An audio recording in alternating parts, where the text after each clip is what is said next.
Doimiy hamrohimiz Farg'ona shahrida faoliyat olib boruvchi professional advokat Muzaffarjon Turdumatov. Studiyamizda xush ko'rdik. Assalomu alaykum, xushvaqt bo'ling. Qadrli teletomoshabinlar, huquqiy masalalarda o'zingizni qiynab kelayotgan savollar bo'lsa, biz mana shunaqangi murodbaxsh, nurli kunlarda javob berishga harakat qilamiz. Ekranda raqamlar ko'rinishni boshlagan, imkon boricha mana shu raqamlarga qo'ng'iroq qilishni so'rab qolamiz va undan tashqari bizning Telegram kanalimizga yozma tarzda savolingizni ham yuborish imkoniyatiga egasiz. Muzaffar aka, yurtdoshlarimiz bizga qo'ng'iroq qilishlaridan oldin meni maxsus savolim bor. Bilamizki, subsidiya berish, ya'ni uy olish bo'yicha subsidiyalar turi ko'p o'zi. Shaxsan o'zim yaqindagina uy olish uchun subsidiyaga ariza topshirdim, onlayn shaklda albatta. O'tgan mavsumdagiga qaraganda bu mavsumda bu qonunchilikda yangiliklar kiritilibdi, yangicha imtiyozlar kiritilibdi. Shu haqida bir ma'lumot bera olasizmi o'zi? Yaxshi, to'g'ri, rosa kerakli mavzuni ko'tardingiz. 21 fevral 2025-yilda 26-sonli prezident farmoni qabul qilindi. 3-martdan boshlab o'sha arizalar qabul qilinishni boshladi. Ya'ni ipoteka kredit uchun uy-joyga muhtoj bo'lgan fuqarolarimizga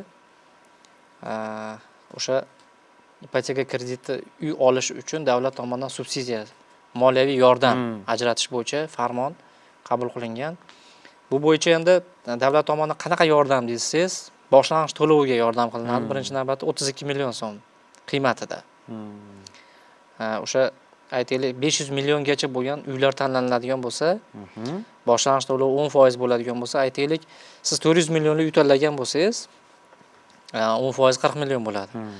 Davlat tomonidan berilgan 32 millionga o'zingizdan 8 million qo'shib turib, o'sha boshlang'ich to'lovni bankka qo'yasiz, omonatga qo'yasiz. Omonatga qo'yganingizdan keyin o'sha o'zingiz tanlagan uy bo'yicha 5 yil davomida bank davlatimiz foiziga qisman to'lovga yordam beradi.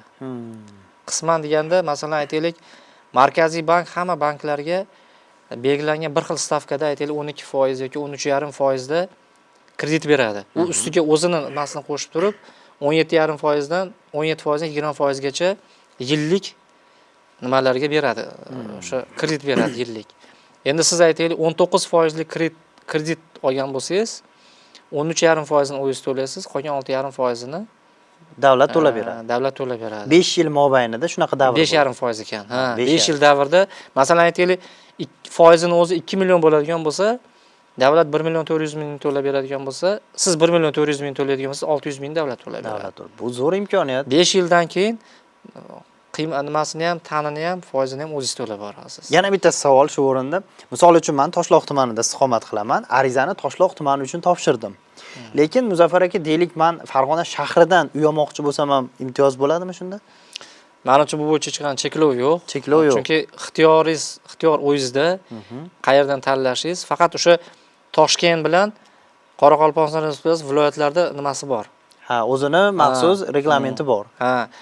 Endi buni oldingi subsidiyalardan afzallik tomoni nimada degan savol beradigan bo'lsak, afzallik tomoni daromadga ega bo'lish kerak. Daromad, masalan, siz davlat ishida ishlashingiz shart emas. Masalan, oddiy xususiy korxona, xususiy firmada ishlasangiz ham, aytaylik, o'sha 3.200.000 dan 3 million o'sha mehnatga haq to'lashda 2.7 baravar deyilgan. Bu 3.118.500. 3.200.000 deb oladigan bo'lsak, nimagacha 8 baravarigacha, ya'ni 9.244.000 gacha bo'lishi kerak.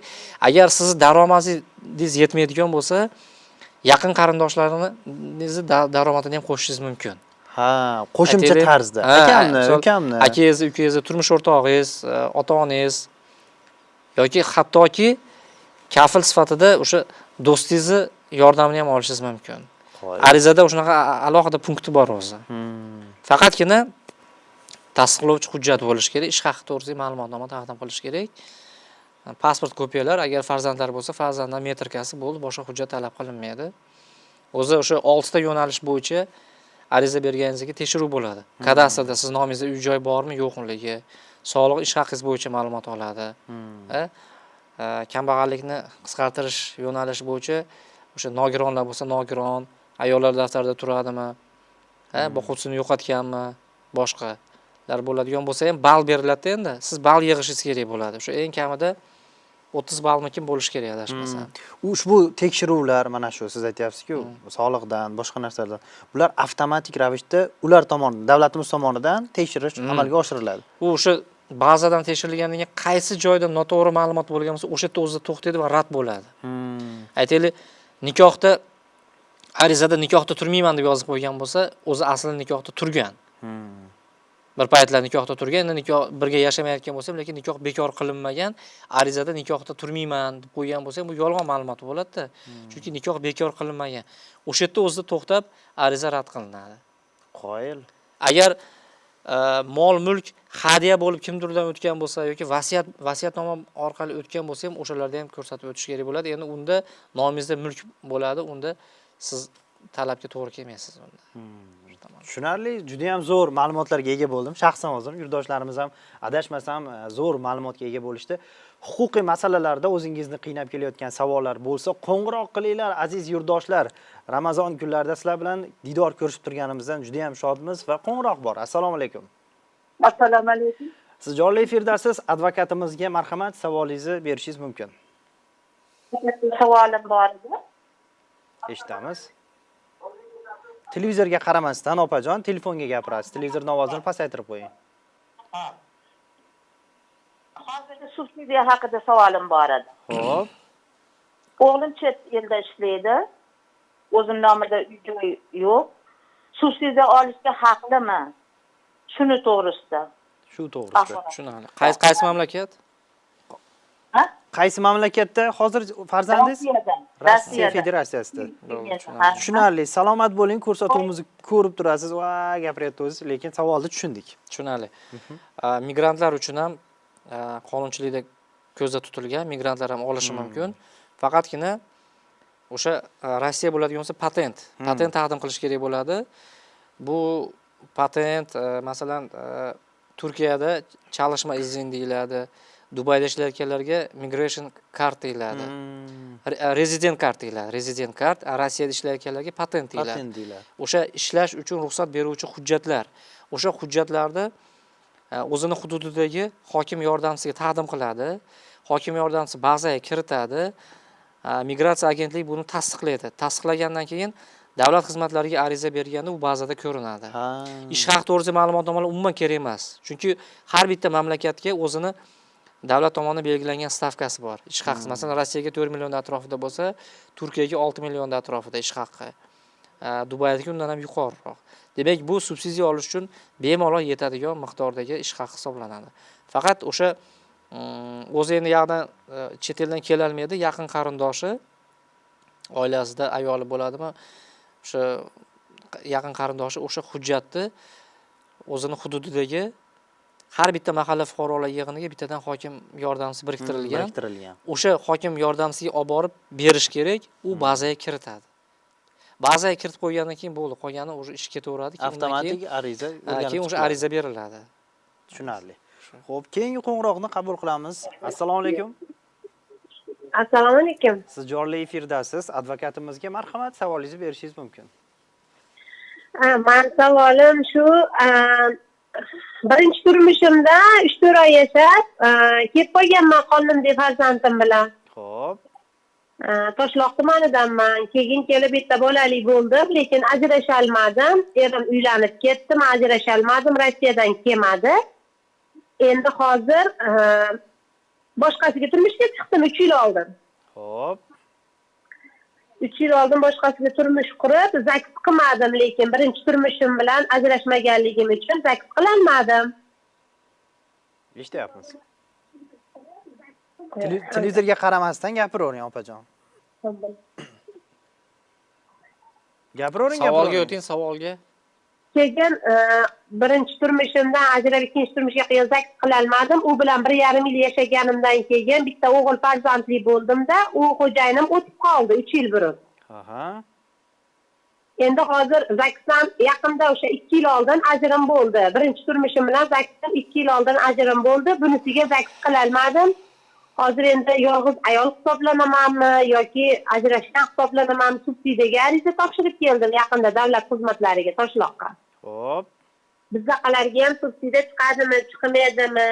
3 yildan beri harakat qilaman, chiqmayapti. Hozir o'g'lim 3 yoshdan o'tdi, qizim 12 ga kirdi, katta qizim. Birorta joyda ishlaysizmi? Yo'q, bozorga chiqaman. Bo'ldi, Bozorda shu. Tushunarli. Opajon, savol tushunarli. Ko'rsatuvimizni ko'rib turasiz. Siz bilan aloqani uzyapman. Advokatimiz javob beradilar. Bitta narsani esdan chiqarmaslik kerakki, bu ipoteka krediti bu. Kredit bu. Faqat kreditga ozgina davlat tomonidan yordam bo'lyapti xolos. Bu ayollar daftarda turadigan bo'lsam, yolg'iz ayol bo'lsam, hech qayerda ishlamasam degan narsa olishga haqlik, lekin daromadi bo'lmasa olalmaydi. 1 oy, 2 oy to'lamagandan keyin bank o'zini harakatini boshlaydi undirish chorasini. Ogohlantirish beradi, sudga chiqadi. Sudga chiqqandan keyin sud hal qiluvchi qarorda hali garovga qo'yilgan kvartirani umumiy summani, masalan 400 million bo'ladigan bo'lsa, aytaylik 20 million, 30 million to'lab qo'ygan bo'lsa ham umumiy summaga chiqadi. 400 million undirilsin va garovga qaratilsin degan qaror chiqarib beradi. Undan keyin qarorga asosan majburiy ijro byuro tomonidan hali kvartira auksionga qo'yib sotib yuboriladi. Sotuvdan tushgan pul bilan hali kredit qoplanadi. O'shaning uchun daromad bo'lmasa imkoniyati yo'q. O'shaning uchun bu hozirgi nima xohlagan odam olishi mumkin. Yagona talab o'sha nomida uy-joy bo'lmasligi kerak, daromadi bo'lishi kerak. Daromadi bo'lishi kerak. Bo'lishi kerak. Tushunarli. O'shaning uchun daromadi bo'lmasa, mana o'zida ozgina bo'lsa ham birinchi navbatda o'zida daromad bo'lishi. O'ziniki yetmasa, keyin akasinikimi, ukasinikimi, otasinikimi, onasinikimi, hattoki farzand ishlayotgan farzandga ham ruxsat berilgan. Faqat rasmiy bo'lishi kerak. Davlat ishlash shart emas. Tadbirkorligi bo'lishi mumkin. O'z-o'zini band qilish bo'lishi mumkin. Xususiy korxona, ishlab chiqarish sexlarda ishlayotgan bo'lishi mumkin. Minimal bo'lsa ham oldin birinchi navbatda o'zini ish haqisini, undan keyin yetmaganiga qolganlardan foydalanaveradi. Tushunarli. Keyingi qo'ng'iroqni qabul qilamiz. Assalomu alaykum. Va alaykum assalom. Siz jonli efirdasiz. Marhamat, savolingizni eshitamiz. Aha. Va alaykum assalom. Yaxshimisizlar? Charchamayapsizlarmi? Televizorni o'chirib qo'yasiz. Savolga o'tamiz. Aha. Men 4 o'g'lim borda, hammamiz ishlaymiz, pul topamiz, lekin haligi tashkilotda ishlamaymiz-da, shunga qanaqa maslahat berasizlar? To'ralari bitta ish qilasizlarmi?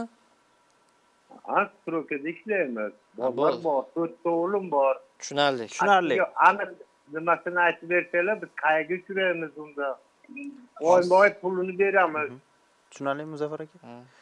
Salomat bo'ling, ko'rsatuvimizni ko'rib turasiz. Aloqani uzyapman. Batafsil ma'lumot beradilar advokatimiz. Xo'p, bunday holatda daromadi bor, lekin rasmiy emas. Hech qayerda ishlamaydi. Demak, bular tadbirkorlik ochib olish kerak.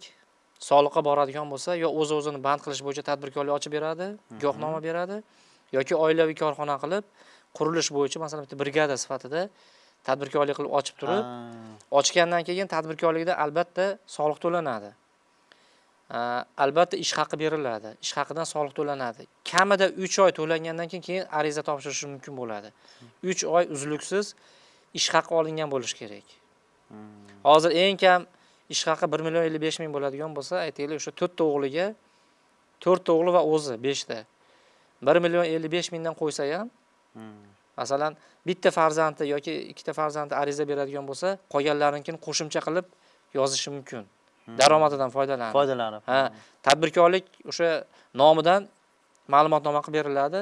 Endi ish haqini eng pastini qo'ymasdan, hech bo'lmasa bir 2 million 3 million qo'ysa, o'sha eng pastini qo'ysin, 3 million 200 ming qo'ysin. Ana o'sha natijaga soliqdan tashqari 3 million 200 ming oylik bo'ladigan bo'lsa, ish haqqisi undirib qolingan soliqdan tashqari bemalol arizasi qabul qilinadi. Tushunarli. Advokatimiz bergan maslahatlarga albatta amal qilasiz degan umiddamiz va biz keyingi qo'ng'iroqni qabul qilamiz. Assalomu alaykum. Alo, assalomu alaykum. Siz jonli efirdasiz, savol berishingiz mumkin. Marhamat.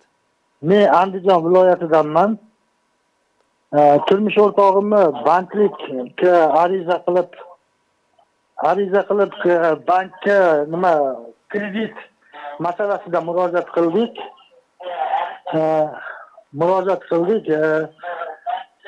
bank grafikini chiqarib berdi, lekin plastikka pul tushirib bermayapti. Kimga murojaat qilishimiz mumkin? Savol tushunarli Muzaffar aka? Hozir muammo qayerda Murojaat bo'lyapti? bering. Bank tomonidan bo'lyapti. Hozir bank tomonidan sizlarga pul tushirib berilmayapti, shunaqami? Xuddi shunday. Lekin bankka ariza bergansizlar. Aha. Hamma yo'q bo'lgan. Grafikini ham chiqarib lekin pul bergan. tushmayapti ekan. Xuddi shunday. Kredit tushmayaptimi? Xuddi shunday. Grafikini ham chiqarib bergan, to'lash muddatlari. Bo'ldi, tushunarli. Tushunarli. Savol. Salomat bo'ling. Aloqani uzyapman, ko'rsatuvni ko'rib turasiz. Birinchi navbatda bular yozma ravishda bankka murojaat qilish kerak. Ma'lum kunga ma'lum sonli shartnomaga asosan kredit olish belgilangan, lekin hozir kunga qadar mablag' berilmagan, lekin grafikka asosan to'lov boshlanishi kerak. O'shaning uchun mablag' berilmaganligi sababli to'lov qilmasligimiz haqida ma'lum qilamiz deb ogohlantirib qo'yish kerak. Ogohlantirish xati berib qo'yish kerak bankka. Chunki bank hali kredit bermasdan turib undirishni boshlashi mumkin. Shunaqa bo'lishi ham mumkinmi? Endi har xil vaziyat bo'lishi mumkin-da. Bu yerda ayb bankda. Endi u grafikini o'zgartirib berish kerak. O'sha qo'liga tushgan kredit qachon olgandan keyin o'sha plastik kartasiga tushgandan boshlab keyingi oyda, masalan aytaylik, mart oyida tushsa, aprel oyidan boshlab to'lashni boshlaydi. O'shaning uchun grafikni o'zgartirib berish kerak. Yozma tarzda bankka ariza berish kerak. Обязательно o'sha yozma ravishda murojaat qilib qo'yish kerak. Ertadan keyin sen murojaat qilmagansan, aytmagansan, bilmagansan, biz pulni o'tkazib berganmiz deb ham undirish choralarini ko'rish mumkin. Tushunarli. Har qanday ehtiyot choralarini ko'rib qo'yasiz degan umiddamiz va biz keyingi qo'ng'iroqni qabul qilamiz. Assalomu alaykum. Assalomu alaykum. Televizordan ovozini o'chirib qo'yasiz. Savolga o'tamiz. Marhamat, savol berishingiz mumkin. Assalomu alaykum. Yaxshimisiz? Rahmat. Eshityapsizmi meni? Ha, eshityapman-da. Televizorda ovozini o'chirib qo'ying, akajon. Televizor batamom o'chirib qo'ydim. Ha, bo'ldi. Marhamat, savolga o'tamiz endi. Men Beshariqdan telefon qilyapman. Meni bitta qizim turmushdan ajragan. Xo'p. Qisqasiki, o'shanga uy olsak bo'ladimi? Lekin krediti bor edi. 1,5 yillik to'lagan, 1,5 yilligi bor. Ha. Nomida uy bormi? Nomida uy yo'q. Bo'ldi, tushunarli. Tushunarli. Salomat bo'ling. Turmush o'rtog'idan ajragan. Zaksdan ajragan yo'q lekin. Tushunarligi Muzaffar aka? Turmush o'rtog'i nomida-chi? Turmush o'rtog'ining nomida uy joylari bor. Ha, ajrashmagungacha ariza hozir ola olmaydi, chunki umumiy mulk bo'lib qoladi. Qizingiz nomiga subsidiya kredit olgandan keyin uni xo'jayini uni 50% ga da'vogar bo'lib qoladi. Oldin qonuniy ajrashgandan keyin berish kerak ariza. Aha. Bo'lmasa mumkin emas. Ha, o'sha televizorda nomerni ko'rib telefon qilyapman-da. Salomat bo'ling. Rahmat qo'ng'iroq uchun. Rahmat sizga ham. Salomat bo'ling. Salomat bo'ling. Hozir yana jicha qo'shimcha qilmoqchiman. O'sha xotinning umumiy mulki degan narsa bor. Masalan aytaylik, ular birga yashamayapti, lekin qonuniy ajrashmagan. Ayol o'zi nomiga juda ham ko'p holatlar bo'lyapti. Ayol o'zi nomiga kredit olgan, ma'lum nimasini 2 yil, 3 yil, 5 yilgacha to'lab qo'ydi. Endi eri umumiy mulkni bo'lishga sudga beryaptilar. Foydalanish uchun. Chunki ajrashmaganda, qonuniy ajrashmagandan keyin erning mulki ayolniki hisoblanadi, teng yeri, ayolning mulki eriniki hisoblanadi 50%. Teng hissada nima qilinadi. O'shaning uchun kredit olishdan oldin, uy olishdan oldin, mulk olishdan oldin qonuniy ajrashib, nimani uzgandan keyin umumiy mulkka da'vo qilmaydigan holat qilib qo'ygandan keyingina ariza berish kerak. Harakat qilsa bo'laveradi keyin. Tushunarli. Biz keyingi qo'ng'iroqni qabul qilmoqchi edik, afsus uzilib qoldi. Ha, yana bir ma'lumotni aytib o'tay. Bizga qo'ng'iroq qilgan paytingizda hurmatli teletomoshabinlar, televizorning ovozini pasaytirib qo'yinglar, o'chirib qo'ysalaringiz ham mayli. Imkon boricha sifatli aloqa joyiga o'tib olishingizni tavsiya etamiz. Assalomu alaykum. Allo. Assalomu alaykum. Siz jonli efirdasiz. Marhamat, savolingizni berishingiz mumkin. 25-yanvar kuni uyimga sobiq turmush o'rtog'im bosqinchilik qilib, telefon olib chiqib ketishgan. Xo'p. Bu haqda ichki ishlarga murojaat qilgandim. Hech kim chora ko'rmadi. Hozir 2 oycha bo'lyapti bu ishga. Turmush o'rtog'ingiz, ayolingiz, sobiq ayolingiz, shunaqami? Sobiq ayolim, onasi va akasi. Qonuniy ajrashganmisizlar? Yo'q, qonuniy ajrim bo'lmagan. Muzaffar aka tushunarlimi? Tushunarli savol. Salomat bo'ling, aloqani uzyapmiz, ko'rsatuvimizni ko'rib turasiz. Rahmat. Xo'p, Endi bu holatda ichki ishlar birinchi chora Muzaffar aka, bir daqiqa gapingizni bo'ldim. Bizda qisqagina reklama bor ekan. Mana shu reklamadan keyin beramiz. Qo'shimcha qilib berishingiz ham mayli. Ozgina. ichki ishlarga murojaat qilinadi. Ichki ishlar chora ko'rmayotgan bo'lsa, ustidan shikoyat qilib yo yuqori turuvchisiga, masalan, tuman, shahar bo'ladigan viloyat ichki ishlarga yoki prokuraturaga murojaat qilish kerak shu. Prokuraturaga murojaat qilish kerak. Shikoyat berish kerak, shu murojaat qilgandan keyin qonuniy chora ko'rilmayotganligi haqida. Tushunarli. Xo'p, bizda reklama mavjud. Mana shu reklamadan so'ng yana jonli efirga qaytamiz. Uzoqlashmang, reklama. Qadrdonlar, TV advokat ko'rsatuvi jonli efirda davom etadi. Biz qo'ng'iroqlarni qabul qilishda davom etamiz. Assalomu alaykum. Allo. Assalomu alaykum. Siz jonli efirdasiz. Marhamat, advokatimizga savol berishingiz mumkin. Assalomu alaykum. Va alaykum assalom. Ayo, Savolni berishingiz mumkin, eshityapsizmi? eshityapman. Misol mana yakshanba kuni deyin, meni mashinamni deyin, shu ichki ishlar xodimi, GAI xodimi nimaga olib qo'yibdi deyin. Ha. Nimaga olib Shu qo'ydi? nima shu qarzdorligi bor, bunaqa miksan dedi. Diyordi, men mikda misol hech qanaqa mikga kelsam, hech qanaqa nimangiz yo'q deyapti. Ha. Lekin GAIga kelsam aytyaptiki, bundan deydi 2 yil oldin deyapti, siz nimaga tushgansiz deyapti. Xo'p. Lekin meni nomimdagi mashina o'g'lim tushgan deyapti, meni nomimga kelmayapti-da hujjati. Ha. Shunga men mikga nima qilsam, mikda hech qanaqa siz nomingizdan hech qanaqa nima yo'q. Mashina toza, ham hech qanaqa nimamiz yo'q deyapti. GAIda lekin aytyaptiki 2 yil oldin deyapti, o'g'li tushgan deyapti. Lekin o'zingiz o'ylang, 2 yil oldin tushgan bo'lsa, o'tgan yili Onday Toshkent yerga chiqdim, hech qanaqa GAI xodimi menga u degan yo'q-da. Ha, qayerdansiz? Quvadanman. Quva, ismingiz nima? Ha, Ismingiz nima, ismingiz? Hayotbek. Hayot aka, sizni masalangiz tushunarli advokatimizga raqamingizni olib qolyapmiz. Hozir yana qisqacha balki qo'shimcha kiritadilar. Aloqani uzyapman, salomat bo'ling. Sog' bo'ling. Rahmat. Bu bo'yicha albatta endi murojaat qilish kerak. Shikoyat tarzida. Chunki GAI balkim GAI xodimlari o'zlarining nimasidan chiqib ketgan, vakolat doirasidan chiqib ketgan bo'lishi mumkin. Asossiz ogohlantirmasdan, boshqa qilmasdan 2 yil oldingi qarzdorlik bo'yicha deyilyapti. 2 yil oldingi qarzdorlik bo'yicha chora ko'rish muddati masalan o'sha 1 oy ichida tegishli choralar ko'rish kerak o'zi. Jarima bo'ladimi, sudga murojaat qiladimi? 2 yil o'tgandan keyin bitta o'zi ma'muriy bo'yicha jarima qo'llash muddati o'zi 1 yil o'zi. O'shaning uchun bu masalani biz o'sha efirdan keyin bir bog'lanib, bir tushunarli. O'zlariga batafsil aytasizlar. Hurmatli teletomoshabinlar, ayrim mana shunaqangi savollar bor. Bu savollarga javob berish uchun juda ko'p vaqt sarflanib ketib qoladi. Efir vaqti chegaralangan, shuning uchun mana shunaqangi murakkab savollarga advokatimiz o'zlari mana raqamni olib qolyapti. O'zlari jonli efirdan keyin aloqaga chiqadilar. Assalomu alaykum. Allo, assalomu alaykum. Siz jonli efirdasiz, televizorning ovozini pasaytirib qo'yasiz, savol berishingiz mumkin. Allo. Eshityapsizmi? Mana bitta savol bilan murojaat qilmoqchi edim. Marhamat. Meni turmushdan ajraganimga 25 yil bo'ldi. Aliment olmayman.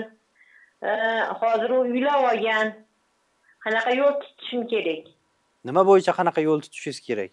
Aliment olmadim, uy joy masalasi, zaksim bo'linmay, u odam uylanib olganda, hozir ko'p joylarga murojaat qildim, hech qanaqa yordam bo'lmadi. Sudga berganmisiz? Berdim, sudda ham. Sudda buyrug'i chiqqanmi? Buyrug'i chiqdi. Keyin men qachon chiqdi? 2003-yilda berganman. 2003-yildan o'sha buyruq chiqqanmi undirishga? MIBga borganmi? MIBga bordim, qizim 18 yoshdan o'tdi, 30 million alimenti turibdi, to'lagan yo'q. Keyin uylanib oldi, zakisni bo'lmasdan. Men hozir 2 marta zakis bo'lgani bordim, lekin uni olib kelishib hech kim yordam bermadi men zakisni bo'lishimga. Shunga qanaqa maslahat berish? Opajon tushunarli, aloqani uzyapman, ko'rsatuvimizni ko'rib turasiz. Xo'p, salomat bo'ling. Farzand 18 yoshga to'lgandan keyin aliment to'xtatiladi. Lekin eski qarzdorlik bo'ladigan bo'lsa, eski qarzdorlik bo'yicha Majburiy ijro byurosi undirib bermayotgan bo'lsa, o'sha Majburiy ijro byurosiga ariza bilan murojaat qilish kerak. O'shanda murojaat qilgandan keyin ham natija bo'lmaydigan bo'lsa, yuqori turuvchi Majburiy ijro byurosi, masalan, viloyatga yoki prokuraturaga murojaat qilish kerak. Shu ijro harakatlari shu alimentdan bo'lgan qarzdorlik undirib berilmaganini bo'yicha yordam so'rab murojaat qilish kerak bo'ladi. Endi mulkiy masalalarga keladigan bo'lsak, alohida bu bo'yicha agar nikoh davrlarida xotin nomida birorta mulk bo'ladigan bo'lsa, aytaylik, erin nomida uy bo'ladimi, mashina bo'ladimi, boshqa narsa bo'ladimi, hattoki firma bo'lsa ham, aksiya bo'lsa ham, ko'chmas mulk bo'lsa ham, qanaqa mulk bo'lishidan qat'iy nazar teng yarmiga ayoli merosxo'r hisoblanadi. Bu bo'yicha sudga murojaat qilish kerak bo'ladi. Endi masalan birorta advokat oladigan bo'lsa, u qanaqa mulki borligini aniqlash uchun advokat so'rov beradi. Masalan, kadastrga, boshqa nimalarga aniqlangandan keyin uni baholatib, o'sha narxidan 4% ni sudga davlat boji to'lab turib, keyin sudga chiqiladi-da. Bu ham bunaqa rasxodlari ham bor lekin. Tushunarli. Shu hozircha. Xo'p, biz keyingi qo'ng'iroqni qabul qilamiz unda. Assalomu alaykum. Assalomu alaykum. Siz jonli efirdasiz. Marhamat, savolingizni berishingiz mumkin.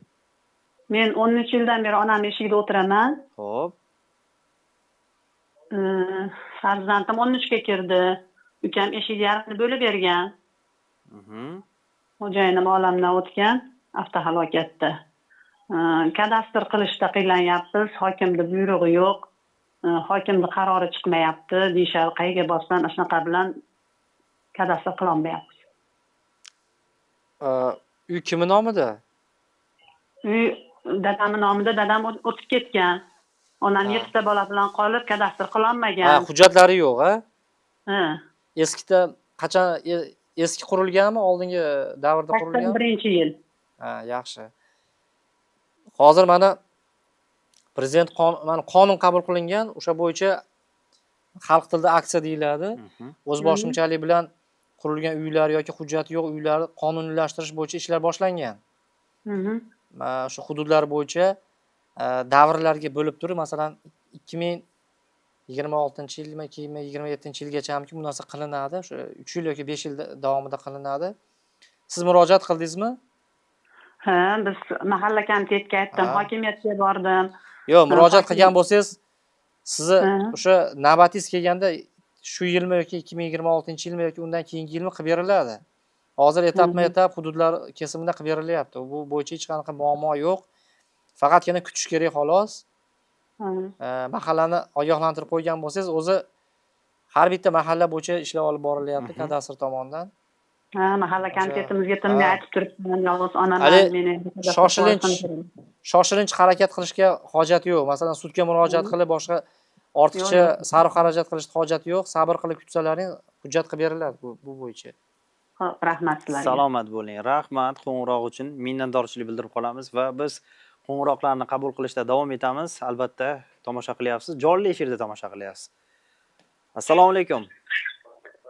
Alaykum assalom, yaxshimisizlar? Rahmat. Siz jonli efirdasiz. Marhamat, savol berishingiz mumkin. Men Yaypandan telefon qilyapman. Eshitamiz. Xo'jayinim o'tib ketishgan. Xo'p. Qizlar 2 ta qiz chiqib ketgan, hozir boquvchi yo'q. Shunga hech qayerdan yordam yo'q. Yoshingiz nechida? Yoshim 68 da. 68 da. Sizni boquvchingiz yo'qmi? Yo'q. O'tib ketganmi? Farzandlaringiz yordam bermayaptimi? Qizlar chiqib ketgan. Endi hech qayerdan yordam yo'q-da. Siz sabiyangizga murojaat qildingizmi? Yo'q. Siz murojaat qiling ariza bilan, sizga boquvchisini yo'qotganlik bo'yicha nafaqa to'laydi, pensiya to'laydi. Borib ariza yozib berishingiz kerak. Xo'jayiningizni vafot etganligi to'g'risidagi tasdiqlovchi hujjatini berasiz. O'zingizni hujjatingizni berasiz, pasportlaringizni berasiz, ariza yozib berasiz, bo'ldi. ko'rib chiqadi. Ko'rib chiqib, agar o'sha nimaga to'g'ri keladigan bo'lsangiz, 60 yoshdankin to'lanadi. O'zi ayollarga 55 yoshdan bo'ladigan bo'lsa, agar hech qayerda ishlamagan bo'lsa, 60 yoshda olaman. pensiya oladigan bo'lsangiz, unda bitta pensiya olishga huquqingiz borda, yo nima yoshga doir pensiya, yoshga doir pensiya yoki boquvchisini yo'qotganlik pensiyasi bor. 3 xil pensiya bor, nogironlik. Qaysi biri sizga ma'qul bo'lsa, ikkalasidan qaysi biri yuqoriroq bo'lsa, выгодный bo'ladigan bo'lsa, o'shani tanlash kerak. O'shani tanlash huquqingiz bor. Lekin hammasini ola olmas ekansiz. Ikkita pensiya ola olmaysiz. Bu o'zimizni nimadan, siyosatlardan nima yo'qmi? Yordam yo'qmi? U bo'yicha endi yolg'iz pensionerlarga yordam bo'lishi mumkin. Mahalla raisiga. O'sha mahallaga murojaat qilishingiz kerak-da. Murojaat qildim, yo'qda hech qanday natija. Yana bir marta murojaat qilib ko'ring. Ja bo'lmasa, farzandlaringizni yoningizga chaqirib ko'ring. Ular yordam berishar. Ikkita qizingiz bor ekan. Bir yilda bir marta bepul sanatoriyaga borib dam olishingiz mumkin. Unaqa yordam bizda yo'q-da. Yo'q, siz o'sha nimaga bu ishlar bilan o'sha byudjetdan tashqari pensiya ta'minoti bo'limi shug'ullanadi.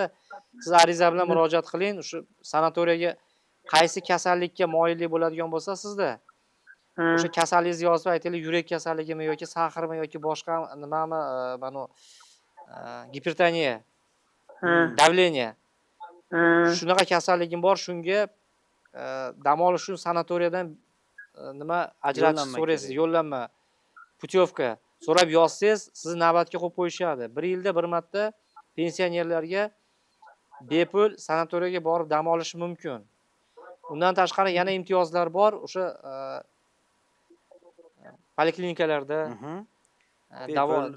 bepul davolanish, hammasi mana shu imtiyozlar qariyalarga, yolg'iz boquvchisini yo'qotganlarga, yolg'iz pensionerlarga soliqdan ham imtiyozingiz bor sizni. Yer solig'i, mulk solig'idan ozod qilingansiz. Ozod qilinmaganman-da o'sha. Siz pensiya o'sha guvohnomangizni soliq idorasiga borib topshirishingiz kerak-da. Og'zaki gap bilan hech narsa bo'lmaydi-da. Siz uchun birortasi kelib imtiyoz qo'llab bermaydi, o'zingiz harakat qilmasangiz bo'lmaydi. Soliq idorasiga o'sha nima pensiyaga chiqqanligingiz guvohnomangizni taqdim qiling. Albatta yordam berishadi. Mulk solig'i bo'yicha 60 kvadrat metrgacha ozod qilingansiz. Yer solig'iga ham imtiyozingiz bor sizning. Faqat borib hujjatlar topshirish. Qanaqa hujjat qilishim kerak? Hech qanaqa hujjat kerak emas. Guvohnomangiz bormi? Bor. O'shandan bitta kopiya olib borib bering, bo'ldi. Boshqa narsa kerak emas.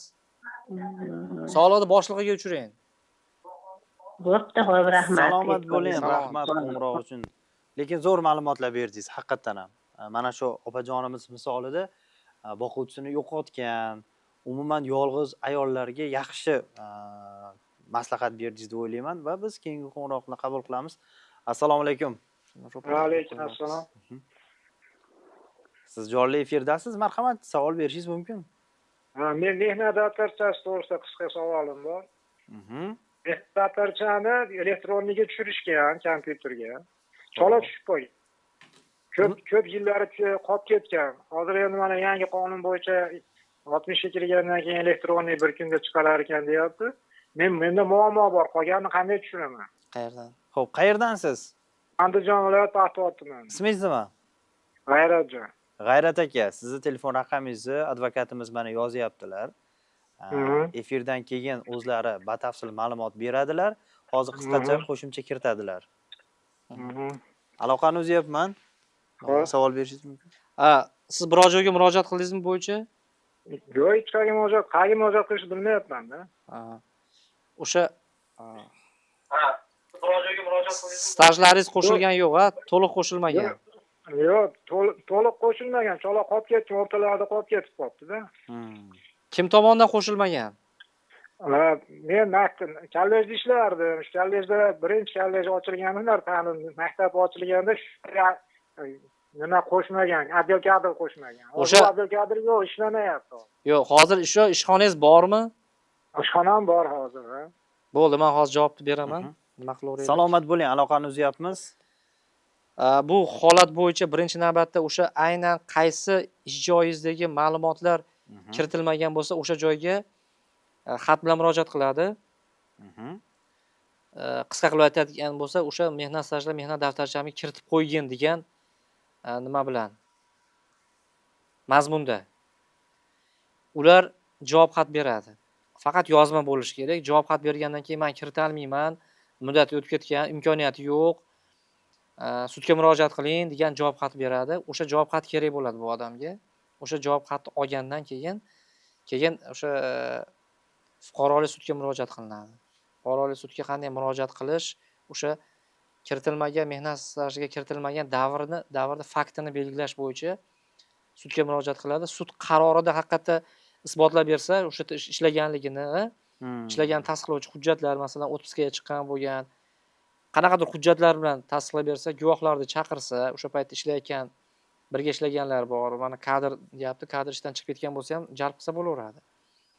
Haqiqatda ishlaganligini tasdiqlab beradigan bo'lsa, sud qaror chiqarib beradi. O'sha qarorga asosan o'sha mehnat, o'sha staj nimasiga kiritiladi. Qolib ketgan bandlik tomonidan, bandlik yoki nima tomonidan, sabiyas tomonidan kiritiladi bu narsa. O'sha bazaga kiritib qo'yishadi. Uni faqat sud orqali hal qilinadi bu narsa. Tushunarli. Keyingi qo'ng'iroqni qabul qilamiz unda. Assalomu alaykum. Assalomu alaykum. Siz jonli efirdasiz. Marhamat, savol berishingiz mumkin. Hozir savol bersam bo'laveradimi? Albatta, faqat televizorga e'tibor qaratmaysiz, telefonga gapirasiz. Men 4-kurs talabasiman, bunada Andijon davlat pedagogika institutida. Akajon, televizorni o'chirib qo'yasiz, bo'ladimi?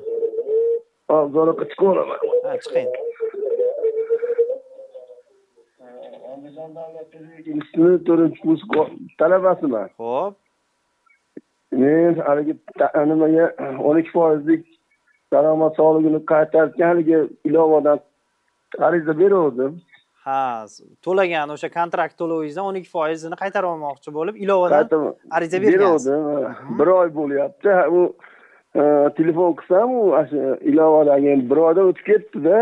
3 million, 3,5 million 4 yil orasida 3,5 million qaytyapti 12% menga. To'lagan nimalarim. Shuni siz o'zingizni nimangizga borib uchiring deyapti-da, u ilovadagi tayyor qaytarib beradi degan nimasi bor-u. Ha. Arizani ko'rib chiqish kerak degan. Shu tushmayapti-da, plastikingizni tashlang, plastikingizni yozing, shunga tushadi degan tushmayapti mana. 1 oydan o'tib ketdi, 1,5 oy bo'lyapti. Kim hozir qaysi tashkilotda muammo bo'lyapti? Soliq inspeksiyasi. Soliq inspeksiyasi. Ha. Tushunarli. Salomat bo'ling. Xo'p.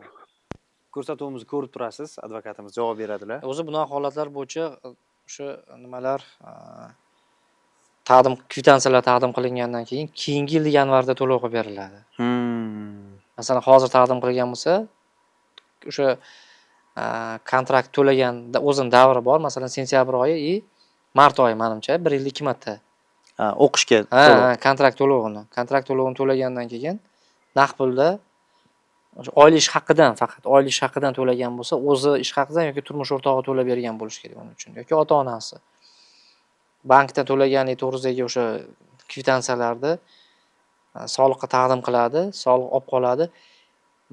Keyingi yilda, masalan, hozirgi 25-yilda to'laganini 26-yil yanvarda to'lab beradi. Chunki o'zimizda ham amaliyotda bu narsa bo'lgan.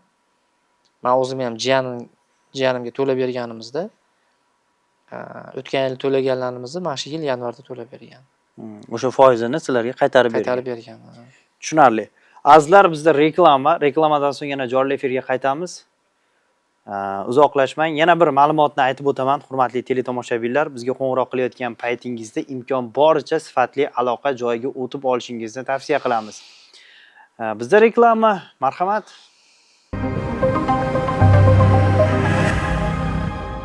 Jonli efirdagi TV advokat ko'rsatuvi davom etadi. Kamina teleboshlovchi Hasanboy Ibrohimov hamda bizning doimiy hamkorimiz Farg'ona shahrida faoliyat olib boruvchi advokat Muzaffar Turdumatov.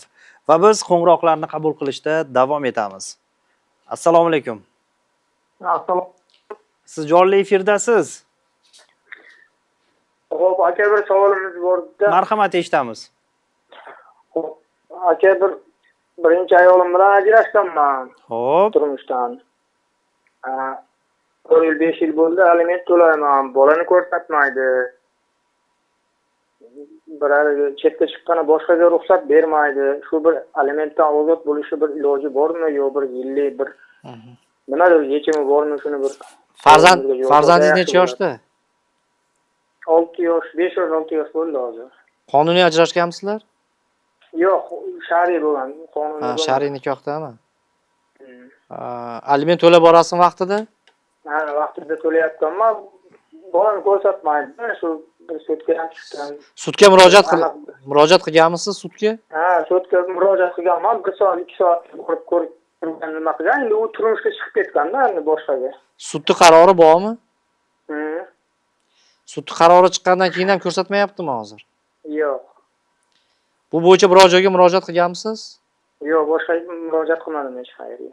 Bo'ldi, tushunarli. Men savolga. Tushunarli. Aloqani uzyapmiz, ko'rsatuvimizni ko'rib turasiz. Savol uchun rahmat. Xo'p, birinchi navbatda agar sudning qarorini ijrosi bajarilmayotgan bo'lsa, nimaga murojaat qiladi? Majburiy ijro byurosiga. Majburiy ijro byurosi tomonidan ma'muriy jazo qo'llashi mumkin. Agar bolani haqiqatda ko'rsatmayotgan bo'lsa. Ma'muriy jarima qo'llangandan keyin ham agar yana bolani ko'rsatmasa, unda jinoiy javobgarlikka tortiladi.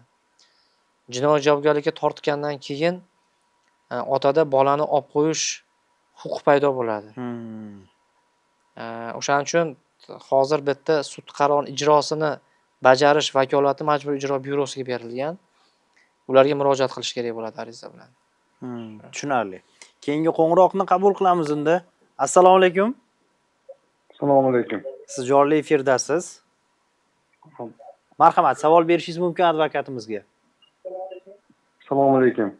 Televizorga qaramaysiz. Assalomu alaykum. Kadastr bo'yicha murojaat qilmoqchi edim. Meni o'zim nomimda 6 sota uy bor. Xo'p. 2 sotigini shu sinimga o'tkazib bermoqchi edim. Hozir ayda qadar notariusdan o'tkazib berdim, lekin kadastr qilib ham beray desam, hozir haligi davlat xizmatlariga murojaat qiling, ariza bering dedi. Ariza berdik, 2 marta mana ariza berdik, rad javobini beryapti, kadastr qilib berganim. Hozir nima qilsam bo'ladi? Bu kadastr qilib bera olmayapman sinimga. Qayerdansiz? Andijondan. Ismingiz nima? Baxtiyorjon. Baxtiyor aka, savolingiz tushunarli-mi, Muzaffar aka? Tushunarli. Tushunarli. Aloqani uzyapman. Hozir rad qilingan deyapsiz. Rad qilingan bo'lsa, nima asos bo'lyapti rad qilinishiga? Nima qanaqa kamchiligi bor ekan? Kamchiligi ko'rsatmasa shu SMS kelyapti ekan sinimga rad qilindi deb shu SMS kelyapti. Siz notarius orqali 6 soat qilib berganmisizmi yo hadya qilib berdingizmi? Hadya qilib berdim. Hadya qilib bergan bo'lsangiz, demak meros asosida berilgan bo'lsa, kadastr davlat ro'yxati o'sha nimada notariusning o'zida kadastr hujjatini ham qilib beradi-ku o'shanda. Hozir plastik kartaga o'xshagan nima beradi? Davlat ro'yxatidan ham o'tkazib beryapsiz. Hamma yoq notariusda bityapti-ku hozir. Yo'q, shuni qilib bergan yo'q. Endi shuni alohida ularga men kadastr qilib 2 sotagini qilib beray dedim. Shunga hozir qilib bera olmayapman. Yo'q, o'sha hadya qilingan hudud qilib beriladi xolosda. Hadya shartnomada ko'rsatilgan hudud bor-ku. 2 sotik deyapsiz, 2 sotikmi shu hadya shartnomada? Ha, 2 sotik. Aytaylik, hadya shartnomangizda 2 sotik-ku, lekin siz kadastrda masalan 3 sotik yoki undan ko'proq yoki undan ozroq joyga hujjat qilib ber desangiz ham rad qilinadi bu narsa. O'shaning uchun buni siz aniqlik kiritishingiz kerak bo'ladi. Nimaga rad qilingan? Agar 6 soat shartnoma, hadya shartnomasi bo'ladigan bo'lsa, davlat ro'yxatidan o'tkazilgan bo'lsa, hamma yoq qonuniy bo'ladigan bo'lsa, siz davlat xizmatlariga ariza berganingizdan keyin kadastr tomonidan hisob-kitob qilinib, davlat bojchisi pulini chiqarib beradi. O'sha pulini to'langandan keyin ular kelib o'sha joyda rasmga olib, o'z tegishli hujjatlarni qilib bergandan keyin davlat xizmatlaridan sizga сообщение keladi, hujjatlar tayyor bo'ldi degan. Undan keyin sizlar hujjat olasiz, hech qanaqa bu yerda muammo bo'lmasligi kerak. O'shaning uchun agar haqiqatda bir qandaydir kadastrda o'zi bilan bog'liq bir nima deydi, mas'uliyatsizlik qilinayotgan bo'lsa, boshqa qilinayotgan bo'lsa, unda sudga murojaat qilinadi. Men bo'yicha endi nimadan efirdan keyin bir batafsil ma'lumot berishimiz mumkin bo'ladi. Tushunarli. Aloqani uzyapmiz. Salomat bo'ling. Qo'ng'iroq uchun rahmat aytamiz. Mana raqamlaringizni olib qoldilar. Yana qo'shimcha ma'lumotlar bo'lsa, o'zlari aloqaga chiqadilar advokatimiz va keyingi qo'ng'iroqni qabul qilamiz. Assalomu alaykum. Assalomu alaykum. Siz jonli efirdasiz. Marhamat, advokatimizga savol berishingiz mumkin. Marg'ilondan telefon qilyapti. Xo'p. Savolimiz shunaqaki, biz tayyor davrida bitirganmizda maktabda. Ya'ni attestatimizda rus tili hali Rossiyaga borsak, bezagizani o'qib ketishimiz kerak. Shu attestat qog'ozda bitta harf tushirib qo'yilgan ekan, shuni qayerda yangilatib o'zgartirishimiz bo'ladi. Attestatlariga xatolik bo'lib qo'yganmi? Familiya ismdami? Familiya ismda. Ha, familiya ismda bo'ladi. Bir tomoniga mana kirillchada o'zbekcha yoziladi, bir tomoniga ruscha yoziladi. Shu ruscha yozilgan paytda endi haligi amaliyotga qizlar yozganmi, o'sha yozuvidan bilinib turibdi. Siz hech qayerga murojaat qilganingiz yo'qmi bu bo'yicha? Yo'q, hali murojaat qilganim yo'q. Shuni bir qator so'raganimki, qayerda almashtiramiz. Xo'p, Marg'ilondan siz? Telefon yozib qo'ysangiz. Ismingiz nima edi? Ismim Jamoliddin. Jamoliddin aka. Xo'p. Marg'ilon. Ha. Marg'ilon shahar 8-maktabda o'qib bitirgan. Attestatsiya. Bo'ldi, tushunarli. Aloqani zo'raylik. Mayli. Shu bitta harf orqali yana boshqa egizamga kirib chiqdik-da. Tushunarli. Salomat bo'ling, aloqani uzyapman, ko'rsatuvimizni ko'rib turasiz. Bu bo'yicha sud orqali hal qilinadi. Sudda o'sha xatolikni to'g'rilansin degan qaror chiqarib beradi. Qaror chiqarib bergandan keyin endi bu SSR paytida olingan diplomlari hozir shahodatnomalari hozir qaytadan qilib berilmasa kerak. Lekin o'sha to'g'rilansin degan sud qarorini nimada perevod qildirib turib, notarius orqali tasdiqlatib, o'sha diplomga ilova sifatida foydalanish mumkin bo'ladi. Bu bo'yicha yana qo'shimcha ma'lumotlar beriladi. Qo'shimcha ma'lumot beramiz bu bo'yicha. Tushunarli. Keyingi qo'ng'iroqni qabul qilamiz. Assalomu alaykum. Va alaykum assalom, assalomu alaykum. Va alaykum assalom. Siz jonli efirdasiz. Mana shu televideniyega hozir bir og'iz savolim bor-da. Marhamat, savol berishingiz mumkin. Mana shuncha dori darmon to'g'risida reklamalar bor-da. Xo'p. Qurtdan bo'lsangiz kerak. Shuncha reklamadan birortasi ta'sir qilmadi, nechtasini o'lib ichganmiz. Inaki yo'l narxni o'sini aytmaydi, boshqasini aytmaydi. Hech nimasi asosiy bir effekt yo'q. Reklama bo'laveradi. Shuni shuni shalbaqsa bo'ladimi yo'q, bo'lmaydimi? Hozir televizor ko'rib turib shuni bir so'radi deb telefon qilgan joyimizda birodar. Savol tushunarli. Salomat bo'ling. Imomboy uni tezlariga sog'olsa. Bo'ldi, xo'p bo'ladi. Voy, uzib qo'ydilar. Endi nimalar ko'pincha xususiy telekanallarda beriladi. Xususiy mana o'zlarining xususiy telekanalchilar reklamani pulini to'lab bergandan keyin qo'yib beradi-da. Endi bu natijasi bormi, natijasi yo'qmi yoki reklama to'g'ri qo'yilyaptimi, noto'g'ri qo'yilyaptimi? Reklama to'g'risidagi qonunda nazorati monopoliyaga qarshi kurashish agentligi yoki hududiy boshqarmalar joylarda. Agar reklama noto'g'ri berilayotgan bo'lsa yoki shovqin-suron bo'lib, ko'pincha mana televizorda qo'yamiz. Mana birorta kino ko'rilayotgan bo'lsa, o'rtacha ovozda bo'ladi. Reklama boshlangandan keyin birdaniga baland bo'lib ketadi. Bu ham qonun buzilish hisoblanadi. Bunga ham javobgarlik bor o'zi aslida. Bu bo'yicha o'sha qaysi hozir hududdagini bilmadik. O'sha viloyatda, har bitta viloyatda monopoliyaga qarshi kurashish boshqarmasi, hududiy boshqarmasi bor. O'sha yerga murojaat qilsa, o'sha yerda reklama to'g'risidagi qonunda nazorati o'shalarga nima qilingan? Biriktirilgan. O'sha bo'yicha tegishli choralar ko'rilishi mumkin. Tushunarli va biz keyingi qo'ng'iroqni ham qabul qilamiz. Assalomu alaykum. Va alaykum assalom. Men jonli efirdasiz. Men Besariqdanman. Xo'p, savolingiz bo'lsa berishingiz mumkin, marhamat. Men qo'shnimda shu uyini olaman deb pul olgan, keyin nima desam bo'ladi? Boshqaga yana sotib olib ketgan, kadastr hujjatlari, boshqa kamchiliklariga nima berganman-da, shu pulni keyin mahalladan tasdiqlangan, notariusdan tasdiqlanmagan. Lekin tilxati bor. Mahallani muhri bor. Aha. Shuni sudga berib olsam bo'ladimi? Birorta joyga murojaat qildingizmi bu bo'yicha? Yo'q. Kutib yuribman, beraman deb sudga borsangiz ham beraman deyman, baribir deb shunaqa qilib qochib turibdi. Qancha bo'lyapti bunga? 2018-19lar. Oho. Tamom, muddat ham o'tib ketibdi-yu. Shu 2018-19-yildan beri mana 7 yil bo'lyapti ekan. Aha. 6 yil, 7 yildan beri hech qanaqa murojaat qilmadingizmi? Yo'q, hali ichki ishlarga, unga bunga aytaman. Shaxsan mahalla uchastkovoy ham beraman deyapti, aqabaqa qilsangiz, undaqa orqali qiynalasiz. Men o'zim 2-guruh nogironiman. Shunaqa, endi xullas ololmayapman. Bo'ldi, tushunarli. Tushunarli. Aloqani uzyapmiz, ko'rsatuvimizni ko'rib turasiz. Rahmat qo'ng'iroq uchun. Bu bo'yicha nima deydi, zudlik bilan ichki ishlarga murojaat qilish kerak. Yo 102 ga ishonch telefoniga telefon qilinadi yoki yozma ravishda. Ichki ishlar xodimi taraflarni chaqirib tushuntirish olgandan keyin haqiqatda pul olganligi, hamma holatlar, faktlar tasdiqlangandan keyin balkim o'sha surishtiruv davomida berish qaytarish mumkin, lekin bu firibgarlik. Chunki bu odamdan sizga sotaman deb pulini olib turib, undan keyin yana boshqa odamga sotib yuboryapti. Firibgarlikda aldayapti-da, bitta 100% firibgarlik alomati bor. Bu bo'yicha ichki ishlar o'zi ko'rib chiqib huquqiy baho beradi, balkim jinoiy ish qo'zg'atishi ham mumkin. Ichki ishlarga murojaat qilish kerak, boshqa yo'l yo'q. Endi sudga deyilyapti. Agar ichki ishlar sud orqali hal qilasiz deb murojaatlarga javob berib, huquqlarini tushuntirib, qaytaradigan arizasini rad qiladigan bo'lsa, undan keyin fuqarolik sudga murojaat qilsa bo'laveradi. Tushunarli. Biz keyingi qo'ng'iroqni qabul qilamiz. Assalomu alaykum.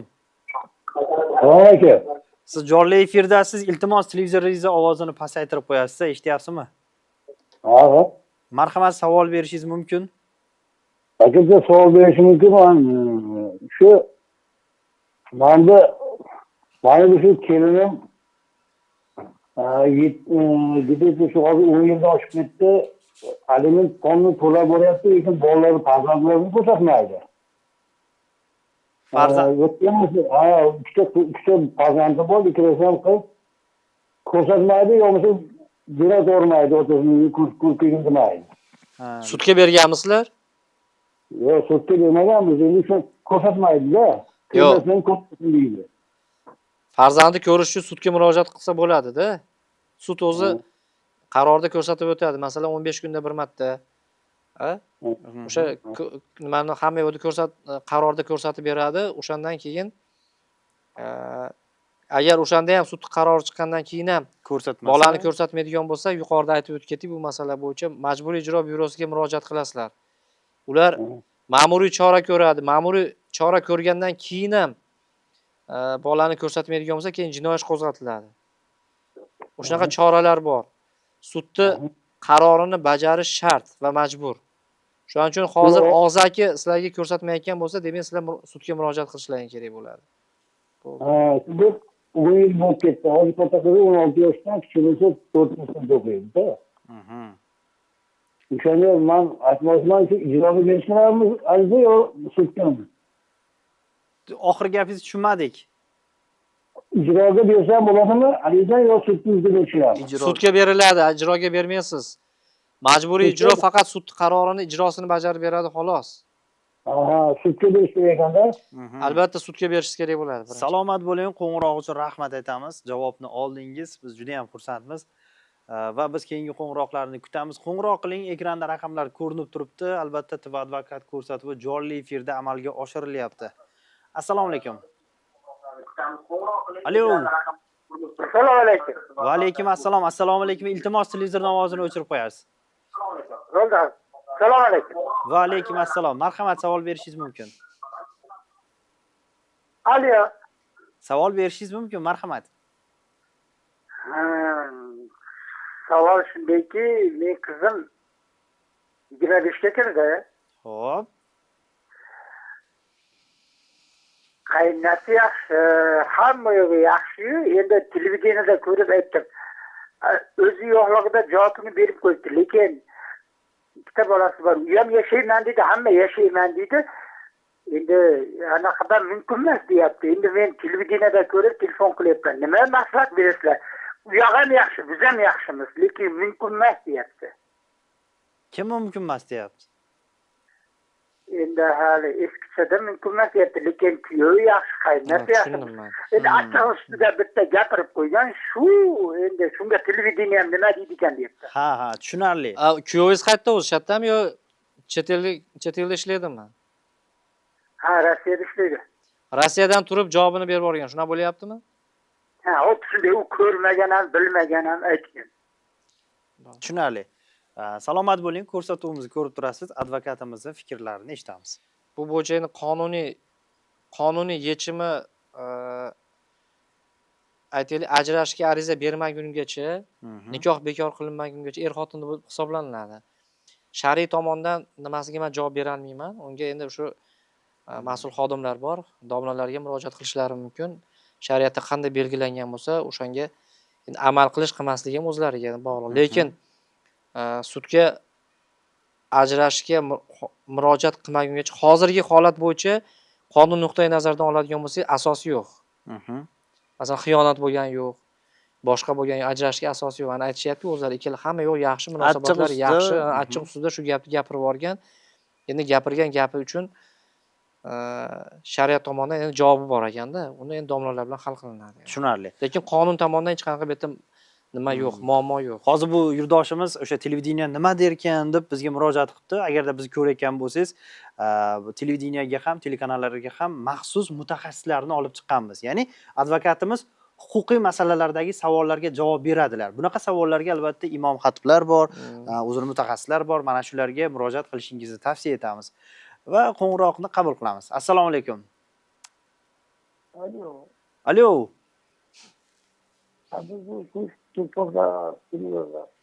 Siz bilan aloqani uzamiz, chunki sizda aloqa juda ham yomon. Ming bor uzr so'raymiz.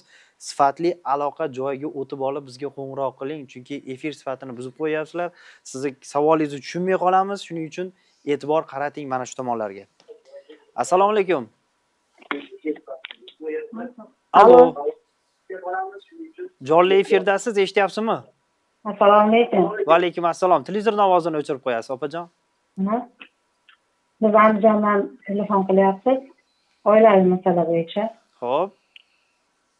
Meni qizim turmushga chiqqan. Xo'p. Ikkinchi turmush edi. Zakisi yo'q edi. Xullas, qaynotalari yashatmaymiz deb har kuni janjal qilishyapti. Shunga bir hozir televizordagilarni ko'rib qolib, shunga murojaat qilyapmiz, nima qilishtirildi. Qizim homilador. 2 oydan keyin farzand ko'radi. Zakisi yo'q. Shunga umuman qaynota, hattoki xo'jayini ham xabar olmay qo'ydi. Qayna shunaqa kuragida turib bo'lmaydigan gaplar bilan, yomon gaplar bilan so'kyapti. O'zimiz yonimizda ham borsak ham nima sabab, nima uchun yashatmayapsiz, o'zingiz xaridor bo'lib olgansiz desak, yashatmayman, bolam talog'ini bermasa rozi emasman deyapti. Endi hozir qizim farzand ko'rgandan keyin ular bunga zakisi yo'q, metrga olib beradimi deb murojaat qilyapti. Keyin shu qaynasini shunaqa yomon haqoratlar bilan haqoratlagani uchun ham bunga bir jazo bormi? Opajon, tushunarli, salomat bo'ling, aloqani uzyapmiz. Muzaffar aka 2 daqiqa vaqtimiz qoldi opajonimizga savollar. Xo'p, birinchi navbatda haqorat bo'yicha ichki ishlarga murojaat qilish kerak. Haqorat bo'yicha javobgarlik bor. Javobgarlik yaxshigina. Jarimasi ham juda yuqori. Jarima olgandan keyin ham yana haqorat qiladigan bo'lsa, jinoiy javobgarlikka tortiladi. Oilaviy zo'ravonlik bo'yicha ham agar nima qilinadigan bo'lsa, masalan, xo'jayini kuch ishlatgan bo'lsa, burgan bo'lsa, ta'ziq o'tkazgan bo'lsa, agar ichki ishlarga murojaat qilish kerak. Oilaviy zo'ravonlik bo'yicha nima qilinadigan bo'lsa, malakalanadigan bo'lsa, unda 30 sutkagacha ma'muriy qamoq jazosi bor. Shu. Bo'ldi. Tushunarli. Endi oilaviy munosabatni nimaga sig'dirmayapti, haydayapti, boshqa bo'yicha o'sha oilaviy ishlar bo'yicha hokim o'rinbosari bor. Aqab murojaat qilishlari mumkin. Mahallada yarashtiruv komissiyasi bor. Shularga murojaat qilish kerak. Shular hal qilish kerak. Hozir o'rtada metrka yo'q, boshqa yo'q, qonuniy nikohdan o'tilmagan. Endi baribir farzandga metrka beriladi. Otasi belgilanadi. Endi u tomonini FXDO hal qiladi endi. Nima qilgandan keyin hozir menimcha raddomlarning o'zida bu narsa rasmiylashtirilyapti. Baribir batafsil ma'lumotni ulab berishadi. Ha, FHDYoga murojaat qilishlari mumkin bu bo'yicha. Aynan metrikada qanaqa ma'lumot bo'lish bo'lmasligi bo'yicha FHDYo aniq batafsil ma'lumot beradi. Tushunarli. Aziz teletomoshabinlar, bizga ajratilgan vaqt o'z nihoyasiga yetdi. Sizlar bilan keyingi payshanbagacha ko'rishguncha deb qolamiz. Ya'ni keyingi payshanba kuni Xudo xolasa 18:35 dan boshlab TV advokat ko'rsatuvi yana efirga uzatilishni boshlaydi. Jonli efirda ko'rishguncha deb qolamiz. O'zingizni ehtiyot qiling, salomat bo'ling.